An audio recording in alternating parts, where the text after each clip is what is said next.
खोपोली नगर परिषदेच्या उपनगराध्यक्षपदासाठी झालेल्या पहिल्याच सभेमध्ये भाजपाचे विक्रम साबळे यांची बिनविरोध निवड करण्यात आली. स्वीकृत नगरसेवक पदासाठी भाजपच्या अश्विनी अत्रे, शिंदेच्या सेनेचे दिनेश थोरवे तसेच राष्ट्रवादी अजित पवार पक्षाचे डॉक्टर सुनील पाटील यांची बिनविरोध निवड करण्यात आली. उपनगराध्यक्ष निवडीदरम्यान शेका पक्षाने शिवसेना भाजप युतीला पाठिंबा दिल्याने परिवर्तन आघाडीत बिघाडी झाल्याच्या चर्चेला उधाण आले आहे. शिवसेना शिंदे गटाने भाजपला उपनगराध्यक्षपद आणि एक स्वीकृत नगरसेवक पद दिल्याने नगर परिषदेवर भाजपचा झेंडा फडकला आहे.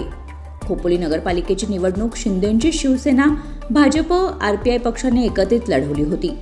भाजपच्या मदतीने शिंदेच्या शिवसेनेचे नगराध्यक्ष निवडून आल्यामुळे भाजपने उपनगराध्यक्ष पदावर दावा केला होता.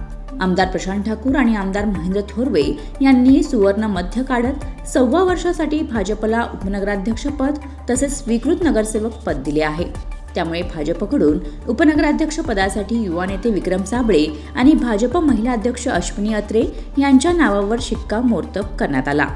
शिंदेच्या सेनेचे दिनेश थोरवे तसेच राष्ट्रवादी अजित पवार पक्षाचे डॉक्टर सुनील पाटील यांचेही उमेदवारी अर्ज पीठासीन अधिकारी नगराध्यक्ष कुलदीपक शेंडे यांच्याकडे आल्यानंतर सहाय्यक म्हणून मुख्याधिकारी पंकज पाटील यांनी बिनविरोध निवड म्हणून घोषणा केली.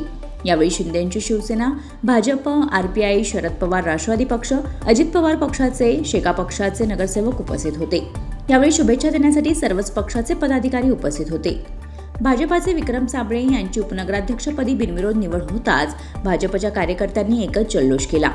तर खोपोली नगरपालिकेच्या सर्वांगीण विकासासाठी प्रयत्न करणार असून उपनगराध्यक्ष पदाची जबाबदारी भाजपचे नेते आमदार प्रशांत ठाकूर तसेच शिंदे गटाचे आमदार महेंद्र थोरवे यांनी दिल्याबद्दल उपनगराध्यक्ष विक्रम साबळे यांनी आभार व्यक्त केले. Bureau report, news 46, Raigad, Khopoli.